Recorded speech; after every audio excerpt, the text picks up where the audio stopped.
Hello, I am Xarkun.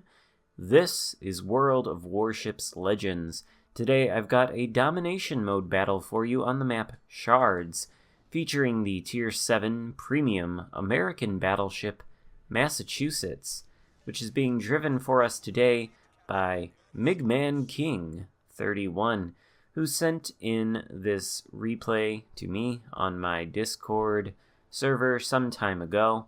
I've been meaning to get to it along with a number of other replays that are sitting in the community replays channel on that server, and I'm sure I will get to them eventually. I do enjoy making these community replays, as I've said before, but, sometimes I'm not very quick to getting to them. This one, however, I feel like I should have been quicker on it, because it is a fantastic game on Migman's part.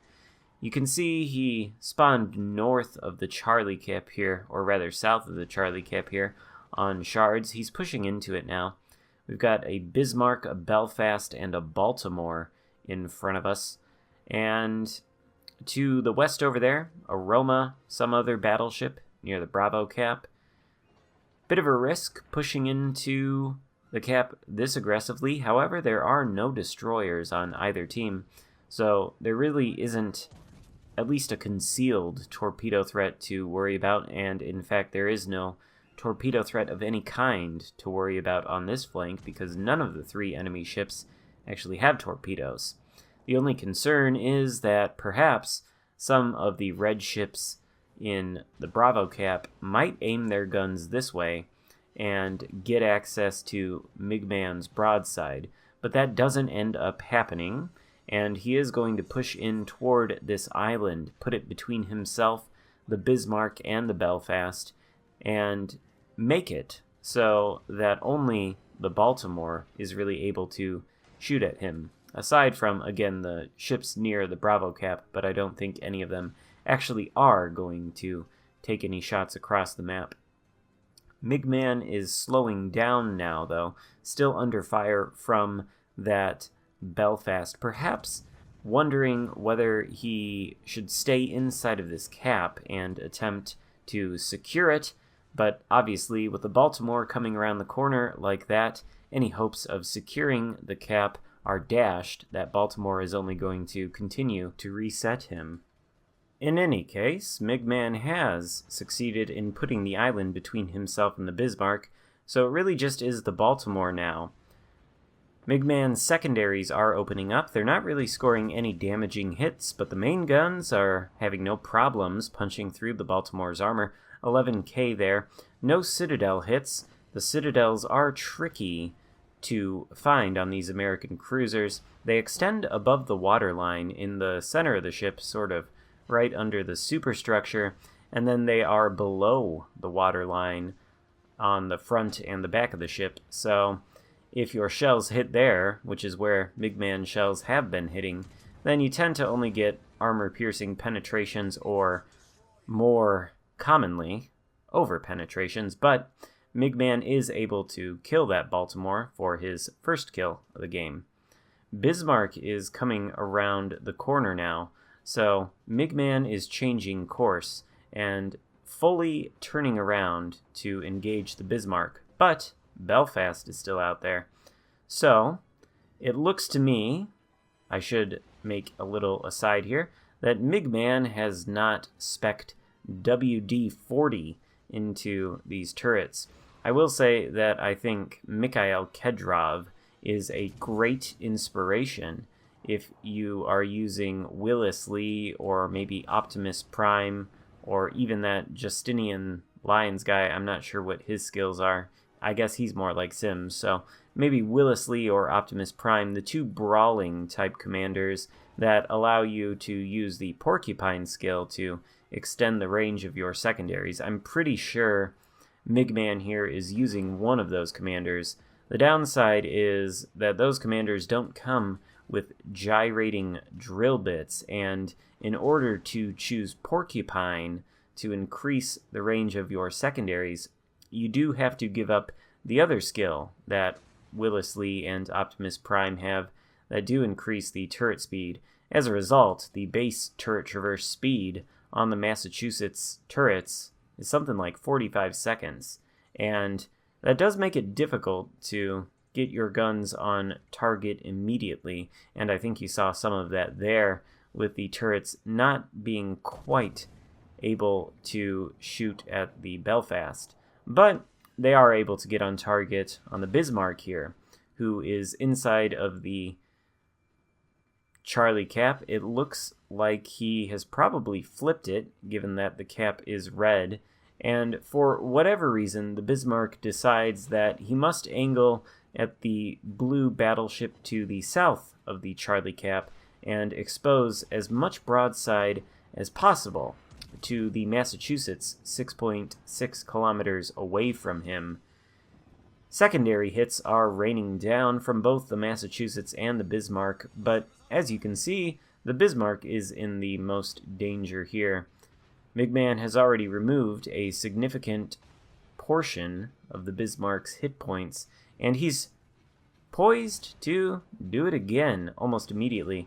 Of course, that Belfast is still lurking around, showing himself again flat broadside, just like the Bismarck, coming around that island there, and MigMan is able to delete the Belfast with a devastating strike and 2 hits to the Citadel. That's his second kill of the game, and he's up to 84,000 damage. His secondaries so far have lit 4 fires, and he's got 84 hits. Another fire on the Bismarck at this point would be quite welcome. But as it stands, the main guns are reloaded.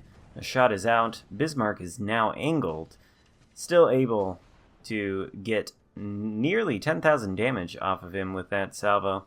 Enemy Massachusetts out there, he's on low health. His guns aren't pointed at MigMan here, so he's no threat. MigMan is still inside of the cap, charging forward, not slowing down this time. His hit point situation is starting to look fairly grim here. 19 seconds remain on the cooldown for his heal, and when it comes back up, it will be his final repair party of the game. He does take out one of the Bismarck's turrets there permanently, though, and he's crossed the 100,000 damage threshold. He's going to sail out of the cap again, I suppose, figuring that he's just going to continue to be reset if he stays inside of it. Turning his guns toward the Massachusetts now, though, he'd like to secure the kill on this low health target, and he gets some fantastic dispersion, which does allow him to take out the enemy Massachusetts for his third kill of the game. Back to the Bismarck, again the turrets turning quite slowly without the WD-40, and once more the Bismarck inexplicably decides that it's a good idea to show the flattest broadside possible 6 kilometers away from a Massachusetts. MigMan is going to remind him again, because I guess he needed it, that that is not in fact a good idea, and then he gets the close quarters expert on the Bismarck, which I always find ironic, beating the Bismarck at his own secondary game. MigMan does leave the Charlie cap red. Looks like a friendly battleship is sailing toward it, though, so hopefully that guy will flip it. And there is a blue cruiser in Bravo who is turning the cap blue. Iowa out there, again, broadside. This seems to be a recurring theme in this game, and the Iowa's Citadel, a lot easier to access than the Bismarck's. Full Citadel damage there, plus 2 regular penetrations, and I think that was 1 random ricochet, very odd, leaving the Iowa on barely any health. MigMan is determined to secure this kill for himself, though. Gets that rear gun on target. The shots miss, bracketing the Iowa's ship. Unfortunate RNG there. So the front guns are unleashed, and the Iowa goes down for MigMan's 5th kill of the game. That's the Kraken unleashed. And now he's got 4 medals, including a devastating strike, close quarters expert, high caliber, and Kraken. 152,000 damage done. with 5 minutes left to go in the game and 2 ships remaining. So MigMan here isn't quite done yet. However, the win is seemingly secure. It is 4 versus 2, but as we saw, the blue Miyoko out there is just on a sliver of health, basically a one-shot kill for anybody who cares to aim their guns at him. Nice shot from MigMan on the enemy Miyoko. He scores a Citadel hit and brings his damage total up to 167,000. It remains to be seen just how close to death the enemy Miyoko actually is. The Roma, however, is spotted, and MigMan is approaching him. The Roma is actually, it looks like, nearly full health, even though more than 10 minutes have elapsed in this battle. And usually, if you see a battleship this late in the game with this much health, it's either because the person who is sailing it is very, very good, or has been very, very passive. The Roma is disappearing and reappearing intermittently around that island, and the Miyoko has moved into the Alpha Cap. Belfast out there 5 kilometers away, clearly running the hydroacoustic search. He spots the Miyoko's torpedoes, which I don't think were ever actually in danger of hitting anything. Miyoko is briefly picked up. He disappears behind the island. Both of the enemy ships are sailing the same course, and MigMan is sailing a course to intercept. He launches a catapult fighter up into the air. Doesn't look like he is actually using the spotter plane, the one that gives you a 10% dispersion buff when it's in the air. Instead, he's got that catapult fighter, probably for situations just like this, where he wants the plane to be up in the air a little bit longer so that it hopefully can spot enemy ships over islands. And it seems that it does spot the Roma. I don't think the Belfast has a line of sight on that particular ship. But the Miyoko is on very low health, so MigMan prioritizes him first and takes him out for his 6th kill of the game, bringing his damage total up to 178,000. At this point, though, he's on 10k health, and this Roma is still almost on pretty much full health, so you can see very clearly which one of these guys has the hit points advantage.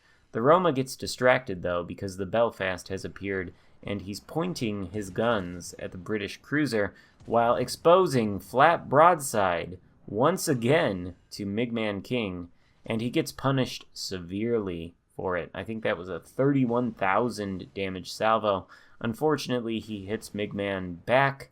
He's on 1,000 health, but all it's going to take is another salvo into this Roma's fat, juicy broadside, and that is going to end the game. The guns are reloaded, the shot is out, the Roma dies just as he takes MigmanKing out, and MigMan finishes the battle with a Kraken unleashed. Over 200,000 damage. What was the actual total? Let's see here. 228,000 damage and 7 kills. 3,200 base XP. Fantastic on MigMan's part. Hope you enjoyed the video. If so, give it a thumbs up and consider subscribing if you haven't already done that. Thank you so much for watching. I will see you next time. Goodbye.